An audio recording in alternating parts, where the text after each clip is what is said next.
Nā I pakeke mai a Moe Milne I Matawaia I te tai tokerau.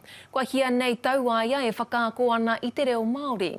I nā e ne nōna e mahi ana I te rāngai hauora e whakatairanga ana ia I ngā hua toro whānui o te reo, hei whakapiki ake I te wairua o ngai Māori.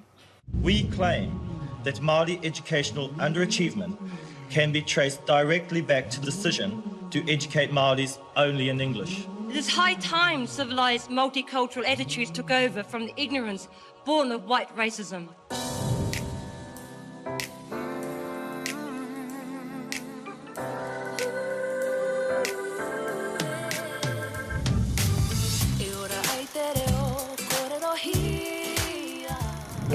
Ko te reo. Hore kau e kōrero I tuatu, kei roto I te reo, tēnei tā mātou whakatauki.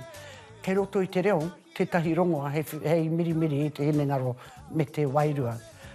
Ka putai ko te oranga. Me he mea ka whakaae tātou, ka whakaora tātou I te tātou reo, e whakaora tātou I tō tātou hinengaro I tō tātou wairua. Ka ora te hinengaro, ka ora te wairua, ka ora tō tinuna. Ai, aha kua huri ki hea, aha kua...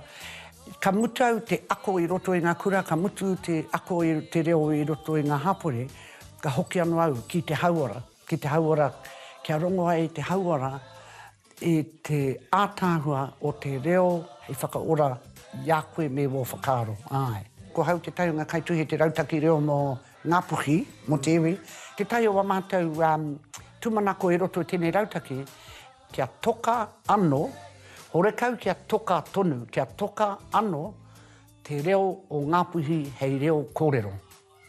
Tērā whakahokia mai ko te reo o ngā puhi hei reo kōrero ki roto anō I ōna whāruarua, I ōna takiwa wera, I ōna marae.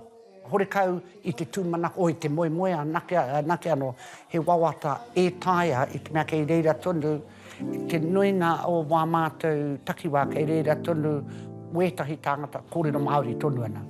Te reo o te kāinga.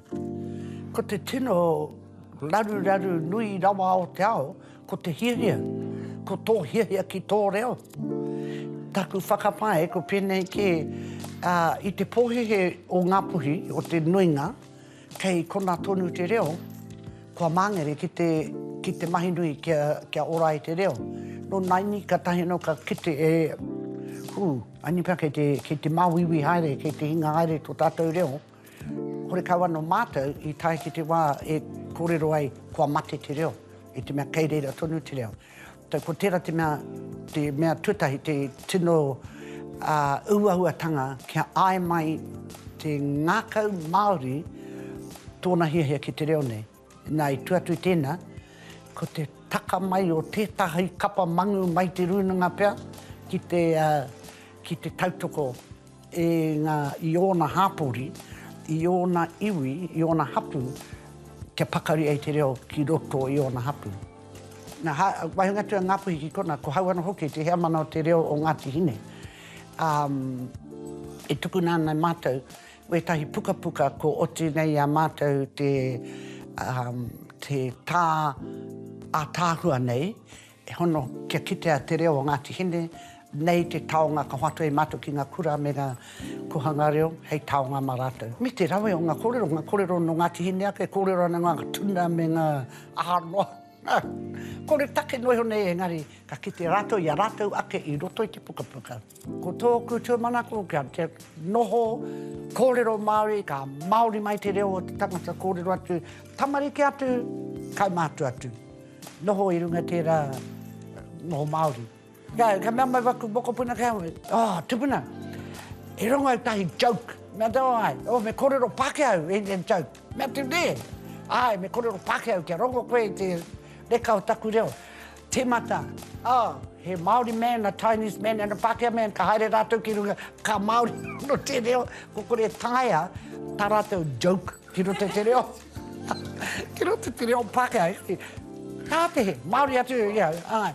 Ko te whakaaro I puta, ko te ia o te kōrero I puta, ko tōna hehe kia rongo I tōna tupuna I tōna rawe. Koe tērā te tikanga o te reo e.